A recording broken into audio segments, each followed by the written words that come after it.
ती 6वी बॉडी अजित पवारांचीच होती। अजित पवार जिवंत आहेत का? ही अफवा आहे की सत्यकथा? अजित पवार यांच्या अपघाती निधनानंतर आता रोज नवनवीन पैलू समोर येत आहे। राजकारणात एवढ्या कुणाच्या निधनाच्या एवढ्या थिरीज मांडल्या जात नसतील तेवढ्या अजित पवार यांच्या अपघाताच्या मांडल्या जातात। बर, या सगळ्या गोष्टी फक्त लोकांमध्ये सुरू आहेत का? तर नाही। आमदार असणारे अमोल मिटकरी यांनी अजून एक नवीन खुलासा केला। अजित पवार ज्या विमानामध्ये होते त्यात अपघाताच्या वेळी कुणीतरी 6वा व्यक्ती विमानातून उडी घेण्याच्या प्रयत्नात होता असा खळबळजनक दावा मिटकरी यांनी सोशल मीडियाच्या माध्यमातून केला। विशेष म्हणजे अजित पवारांच्या अपघाताबाबत एवढ्या शंका व्यक्त केल्या जात असताना सरकारकडून अधिकृतपणे अजित पवारांच्या अपघाताचा तपास कुठपर्यंत आलाय याची माहितीच देण्यात आलेली नाही। गेल्या काही दिवसांमध्ये समोर आलेले दावे, विसंगत विधाने आणि तांत्रिक प्रश्न यांमुळे या प्रकरणात आता एका मिस्ट्रीचे स्वरूप प्राप्त झालंय। अजित पवार यांच्या निधनानंतर आतापर्यंत कोणकोणते दावे करण्यात आलेत याचीच माहिती आपण आजच्या या व्हिडिओच्या माध्यमातून जाणून घेणार आहोत। दावा क्रमांक 1। सर्वात आधी अजित पवारांच्या विमान अपघाताचं वृत्त समोर येताच काही न्यूज चॅनल्सने विमानात 6 जण असल्याची ब्रेकिंग न्यूज दिली होती। त्यानंतर अपघातामध्ये अजित पवार गंभीर जखमी असल्याचं वृत्त आलं। दावा क्रमांक 2।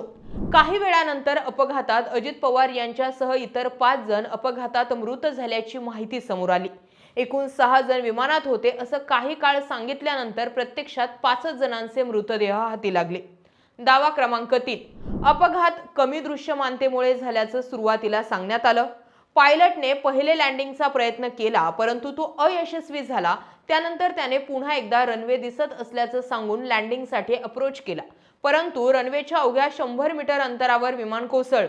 परंतु अपघाताचा सीसीटीव्हीतील व्हिडिओ समोर आल्यानंतर त्या ठिकाणी अगदी स्पष्टपणे आकाशात विमान घिरट्या घालत असून नंतर ते कोसळल्याचं स्पष्ट दिसतंय। याचाच अर्थ त्या ठिकाणी दृश्यमानतेचा प्रश्न नव्हता हे यातून स्पष्ट होतंय। दावा क्रमांक 4। अपघात झाल्यानंतर अजित पवार यांच्या हातावरील घड्याळामुळे त्यांच्या मृतदेहाची ओळख पटल्याचा दावा सुरुवातीला करण्यात आला, तसं प्रत्यक्षदर्शींनी सांगितलं।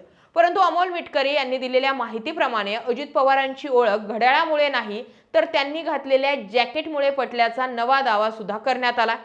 दावा क्रमांक 5। अपघातात अजित पवार यांचा मृत्यू झाल्याची माहिती क्षणात देशभरात पसरताच पश्चिम बंगालच्या मुख्यमंत्री ममता बॅनर्जी यांनी यात घातपाताची शंका व्यक्त करत एकच खळबळ उडवून दिली। दावा क्रमांक 6।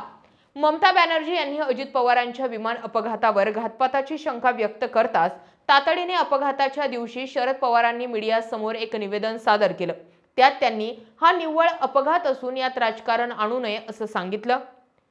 दावा क्रमांक 7। माजी मंत्री राजेश टोपे यांनी सांगितलंय की अपघाताच्या दिवशी त्यांना सकाळी 7:30 वाजता एका कार्यकर्त्याचा फोन आला आणि त्याने अजित पवारांच्या अपघाताची माहिती दिली। मीडियाच्या देखील अगोदर आपल्याला अजित पवार यांच्या अपघाताची माहिती कळल्याचा दावा राजेश टोपे यांनी अगदी सुरुवातीलाच केला होता। दावा क्रमांक 8। अजित पवारांचे खंदे समर्थक श्रीजित पवार यांनी नुकतंच एक ऑडिओ रेकॉर्डिंग सादर केलं। त्यांच्या दाव्यानुसार अपघाताच्या दिवशी सकाळी 8:37 त्यांचे अजित पवारांशी प्रत्यक्ष बोलणं झालं होतं। जर 8:37 पर्यंत अजित पवार जिवंत होते आणि फोनवर बोलत होते तर मग राजेश टोपे यांना 7:30 वाजता अपघाताची बातमी कोणी आणि कशी दिली? हा 1 तासाचा फरक कस काय पडतोय? हा यातून प्रश्न निर्माण होतोय। दावा क्रमांक 9। आमदार अमोल मिटकरी यांनी सोशल मीडियावर टाकलेल्या पोस्टनुसार अपघाताच्या वेळी कोणीतरी विमानातून बाहेर पडण्याचा प्रयत्न करत असल्याचं त्यांनी म्हटलंय। याआधी गोजूबाबीच्या माजी सरपंचांनी देखील असाच एक दावा करणारं स्टेटमेंट केलं होतं। त्यानंतर पुन्हा एकदा मिटकरी यांनी हेच विधान करून बुचकळ्यात टाकणारं विधान केलंय। दावा क्रमांक 10। विमानाचं इंजिन निकामी झालं होतं की यंत्रणेशी छेडछाड केली गेली होती याची मागणी आता जोर धरते। हे प्रकरण केवळ एक अपघात नसून त्यामागे काहीतरी मोठं दडलं असल्याचं चित्र निर्माण होत आहे। या प्रकरणाची उच्चस्तरीय चौकशी होऊन दूध का दूध आणि पाणी का पाणी होणं गरजेचं आहे अशी मागणी सर्व स्तरातून होत आहे। थोडक्यात अजित पवार आपल्यातून निघून गेले असले तरी त्यांनी आपल्या जाण्यासोबतच अनेक प्रश्न देखील निरुत्तरित सोडले आहेत। अजित पवार कदाचित आज आपल्यात असते तर त्यांनी या सर्व कोंड्यांची प्रश्न सोडवली असती, परंतु आता त्यांच्या निधनानंतर त्यांच्या अपघाताबाबत होत असलेले दावे प्रतिदावे सर्वसामान्यांच्या मनात अनेक प्रश्न निर्माण करतात।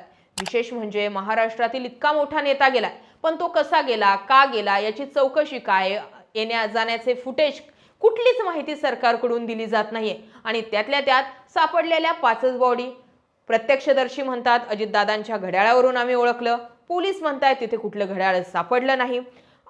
एका सरपंचाने केलेल्या दाव्यानुसार विमानातून एक व्यक्ती बाहेर पडण्याचा प्रयत्न करत होती. अमोल मिटकरी तोच मुद्दा उचलतात आणि त्यामुळे काही लोक तर म्हणतायत की अजित पवार जिवंतच आहेत आणि त्यांची ती शिवाजी द बॉस या मूव्ही प्रमाणे पुन्हा रिएंट्री होईल. असो, या जर तर प्रश्न, चर्चा, गोंधळात टाकणाऱ्या कल्पनाशक्ती अशा अनेक गोष्टी आहेत, पण सरकार म्हणून या अपघाताबाबतची जबाबदारी सरकार देत नाहीये, या गोष्टी मात्र प्रश्नचिन्ह निर्माण करणाऱ्याच आहेत. शरद पवारांनी केलेली घाई हा तर प्रश्न होताच. हा अपघात आहे, यात राजकारणाने चौकशी होऊ द्यायची होती, पण शरद पवारांनी तातडीने हा मुद्दा उचलला. तिकडे जय पवार, पार्थ पवार, सुनेत्रा पवार कोणीही या मुद्द्याबाबत बोलत नाही. अजित पवार गटातील कोणतेही मंत्री हा घातपात आहे असं म्हणत नाही. अमोल मिटकरी म्हणतायत ही एक बाजू आहे. विलिनीकरणाचा मुद्दा 12 तारखेला समोर येणार होता. खरोखर 12 जानेवारीला जर विलिनीकरण होणार होतं आणि आत्ताच्या सगळ्या हालचालींवरून, देहबोलींवरून प्रफुल्ल पटेल, तटकरे, भुजबळ, मुंडे यासारख्या नेत्यांना ते नको होतं, म्हणून यामधल्या 8-10 दिवसांमध्ये त्यांच्याबाबत काही घातपाताचा कट रचला गेला का, हा प्रश्न सोशल मीडियाच्या माध्यमातून उपस्थित होत आहे.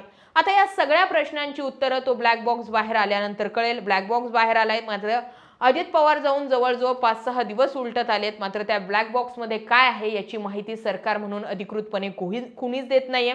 एकटे अमोल मिटकरी हा घातपातच आहेत या गोष्टीवरतीच शिक्का लावतायत, तर दुसरीकडे यावरती दुसरे मात्र नेते कोणीही बोलत नाही. त्यामुळे अजित पवार जिवंत आहेत का, अजित पवारांचा घातपात झाला का, अजित पवारांसोबत राजकारण केलं गेलं का, अजित पवारांचं विलीकरण होणार होतं ते नको होतं म्हणून हे सगळं घडवलं गेलं का, असे अनेक प्रश्न आहेत आणि उत्तरं देणारा मात्र कोणीच नाही. या सगळ्या घडामोडींकडे तुम्ही कसं पाहता कमेंट सेक्शनमध्ये जरूर व्यक्त व्हा. अशाच माहितीपूर्ण व्हिडिओसाठी आपल्या चॅनल आवर्जून सबस्क्राईब करा. जय महाराष्ट्र.